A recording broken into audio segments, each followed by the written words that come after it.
You know Louis real well, or you knew Louis, I should say. So you probably knew the story and read the book, huh? Well, I did. You know, this is my third Louis movie, and I know Louis and his family, and we want to do it right. What kind of a scene set? What kind of costumes, for example? What era? Well, it's Wyoming about 1880, and it's a green western, which I like to see. You know, a lot of pine trees, and it's a nice movie. I bought an old bearskin coat with a buffalo collar about 10 years ago, and I said, I can finally wear this coat in the movie. We're debuting this in January, is that correct? Yes, sir. It is a television movie. Yes, sir. Okay, guys, we'll look forward to it. Great. Good to see you. Thanks for coming by. Thank you. Thanks, Hadley. Thank you, Tom. Thanks to Hadley Barrett and Tom Selleck. And there's El Cid, the real Slim Shady on a horse. Slim Shady, and boy, he comes out and he just gets it done. You know, Sid's been fun to watch. I have enjoyed him all week long. He's won over $37,000. Welcome back to a sold-out Thomas and Mack Center on Championship Sunday, go-round number 10 of the 42nd Annual National Finals Rodeo. And here's a look at your world standings. First for the headers, and Speed Williams, he may have had this one put away before he ever got to Las Vegas. Same is true of his partner, Rich Skelton. Those two setting all kinds of records over the last 3 years. Well, David Moats, or excuse me, Dugan Kelly and Lance Brooks will be our first gunners in the team roping. Both out of California, a couple of young cowboys who made a big push at the end of the regular season. Well, you can see they were going to try to win the round. Lance, boy, he took out there and took a shot at him, but his horse was going left. He missed him. Now they're going to track up. They were 9th in the average. That doesn't win anything. Only the average pays down to 8 places. So these guys are going to go out of it with a 16-3. Well, Clay Cooper said he was all burned out till he finally hooked up with his partner, or rather his neighbor in Texas, Matt Tyler, and that rejuvenated his career. You know, it's hard to believe these guys have not won a check at the NFR, and they will leave here without a check. And, you know, it can happen to anybody. This proves it right here. Matt, one of the best headers in the world, and of course, Clay O'Brien Cooper, maybe the best ever healer. And there's the miss. You can see Matt just starts left a little bit early, trying to win the go-arounds, trying to get a check. Tough luck for those guys. Hasn't been the best a week either for Mike Beers and T. Woolman. 4 world titles between these two. Of course, T. Woolman coming off a fractured leg earlier this fall. He's out of Lano, Texas, and Mike Beers from Powell Butte, Oregon. They won the Days of 47 rodeo in Salt Lake City this past summer, as well as in Dodge City at the roundup there.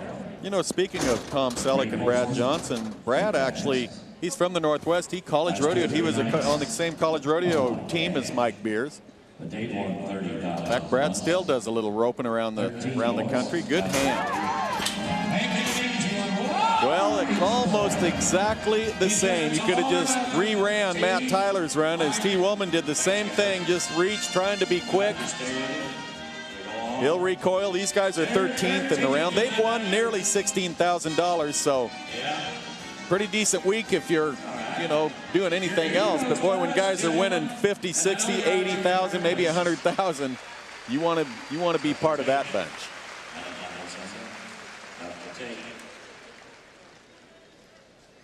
Or you see T. You know, T's always been famous for really reaching, and he reached a little on that steer, but he felt like he had to, trying to be quick.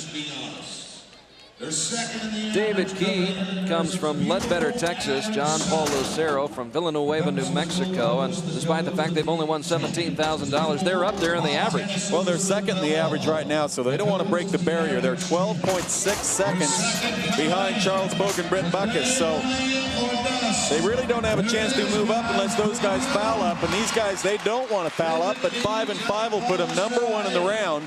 If they stay second, that's $27,000. You add that to what they already have, that'll put him in there at about $44,000 on the week, and that's not a bad way to spend a week in Las Vegas. Nice run. So, David Key and John Paul Lucero are early leaders here in the final go-around of the 42nd Annual National Finals. Monty Joe Petska up now with Chance Kelton. Chance, of course, had teamed with Brent Lockett, who suffered that terrible broken leg at the Cow Palace in San Francisco. Couldn't make it to the finals. Well, they made it work. They almost missed that steer. He fished it on the neck. He picks up one hind leg, though. 5 seconds. Here's where we're going to put him. 12 flat. That's third right now. So a 5-second penalty for missing the leg. Legal head catch around the neck. You know, as I mentioned, there's only 3. Slick around the horns, a half head, and around the neck. Pretty easy round. This might be a round you and I should be in, Ty. That's for sure. That last head loop looked like a classic Ty Murray loop, and you know what? I'm proud when I get it on one like that. I throw my hat in the air. Kevin Stewart and Martin Lucero, a Texas tandem. They finished 5th in the world in '98. You know, and one hind leg ain't as bad as it seems here.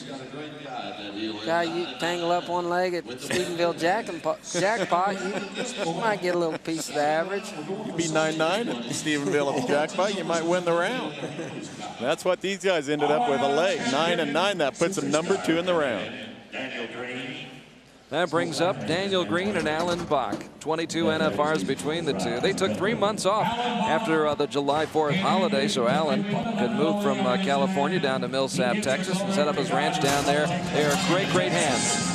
Well, they're setting number 3 in the average. They've had a good week, and they could finish a good week with that. 4-8 puts them number 1 in the round, so they've got a chance to win about $60,000 if things go their way. Alan Bach having a great time on Championship Sunday here at the NFR. He and his partner are in the lead. No, I thought Frank acted a little cocky. A little excited. He gets a little too wound up over just one little world championship. Why don't you go down there and calm him down, Ty? Too nice a guy. That's all I've got to say. Kind of like Billy Eppauer, apologizing for winning. Charles Pogue and Britt Bacchus, they were featured in USA Today earlier this year, Life on the Road. They are loving life right now after a great run. Well, they're loving it because they won the average here at the National Finals, the fastest total time on 10 stairs, and those guys, they've earned it. $27,000 they've already won, plus another 33. I think that adds up to about $60,000 they've put in their pockets this week. Kyle Lockett, Wade Wheatley, well, they had a glimmer of hope at the beginning of the National Finals Rodeo when they won the first go-round in 4 and 6, but those guys from down in Texas, what are their names? Speed Williams, oh yeah, Rich Skelton, yeah, they kind of came in and slammed the door. Boy, they sure did. These guys have had a good week. They're 7th in the average. They kind of worked their way back into it. They've won over 25,000. Good look at it now. Good look at that heel loop. See how he rode up on the shoulder of that steer and made sure he didn't cut the corner, waited, roped the steer the first jump away from him, puts him in there at 4-8. It ties him for the lead in the round, ties them with Alan Bach and Daniel Green. So these guys just put together a solid run in the last round of the NFR. Showing the form that won them the finale of the Winter Tour at the MGM, where they'll have the finale once again coming up June 14th through the 16th. And Joe Beaver, he had a great time at that Winter Tour finale at the MGM Grand. He's been having a sensational week right here. He needs a great run. Boy, he got a bad steer right there. He's looking at the barrier, and he didn't break it. He's clean. He's clean. You know, that's Joe Beaver right there. He wants an all-around title. He's going to move to the lead in the round. Now watch him run at the barrier, and watch that steer break left.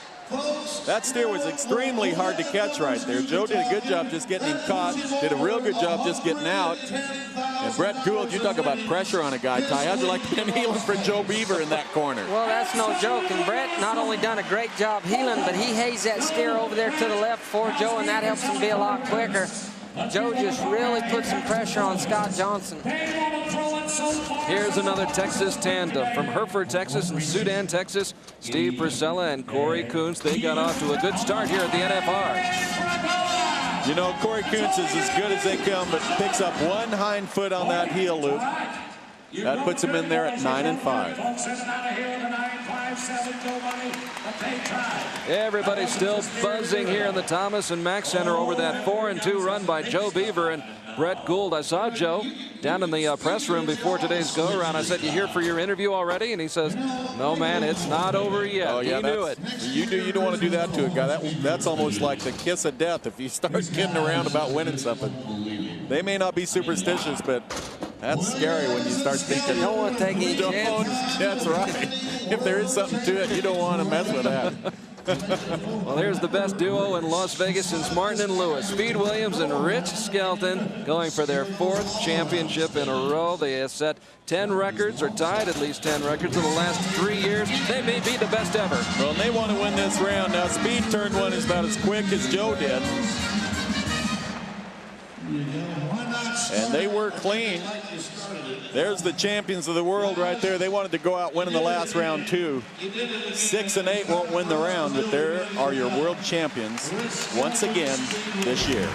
And the crowd and the Thomas and Mack acknowledging that. They set the regular season earnings record in July, and they have won their 4th championship in a row.